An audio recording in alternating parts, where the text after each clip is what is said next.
নিয়তিৰ লিখনি কথা আৰু আবৃত্তি ঋতুমণি নাথ। কি ভুল কৰিছিল তাই? প্ৰতিদিনৰ দৰে আজি তাই পৰীক্ষা হলৰ পৰা পৰীক্ষা দি ঘৰলৈ বুলি ৰাওনা হৈছিল তাইৰ বান্ধৱী কাশ্মীৰৰ লগত। মৰিধল কলেজৰ চতুৰ্থ বৰ্গৰ কৰ্মচাৰী ৰিণ্টু শৰ্মা নামৰ নৰপিশাচটোৰ বলি হ'ব লগা হ'ল তাই। নীল আৰু অভিৰ দৰে আজি আমাৰ চকুৰ পচাৰতে নন্দিতাকো আমি হেৰুৱাব লগা হ'ল। কি ভুল কৰিছিলে তাই? মাথো প্ৰেমৰ প্ৰস্তাৱটোক নাকচ কৰিছিল তাই।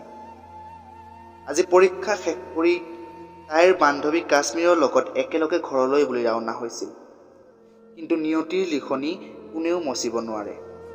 হয়তো আজি তাইৰ জীৱনৰ অন্তিমটো দিন আছিল চাগে, অলপ সুখৰ আৰু অলপ দুখত কটোৱা। নিয়তিয়ে চাগে আজি এই দিনটোলৈ অপেক্ষা কৰি আছিল, কাৰোবাৰ দ্বাৰৰ ঘাপত তাইৰ জীৱনটো কাহিনীয়াৰ। চাৰিওফালে মানুহৰ ভিৰ, মাজত মাথো তাই আৰু তাইৰ বান্ধৱী কাশ্মীৰ।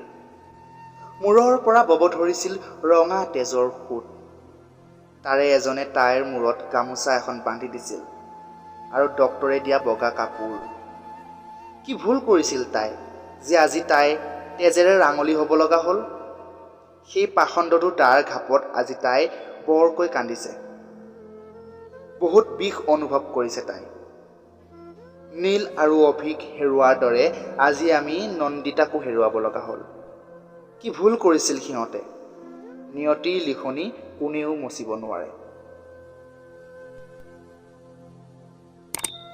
যদি আপুনি ভিডিঅ'টো চাই ভাল পালে তেনেহ'লে লাইক, কমেণ্ট, শ্বেয়াৰ আৰু চেনেলটো ছাবস্ক্ৰাইব কৰিবলৈ নাপাহৰিব। ধন্যবাদ।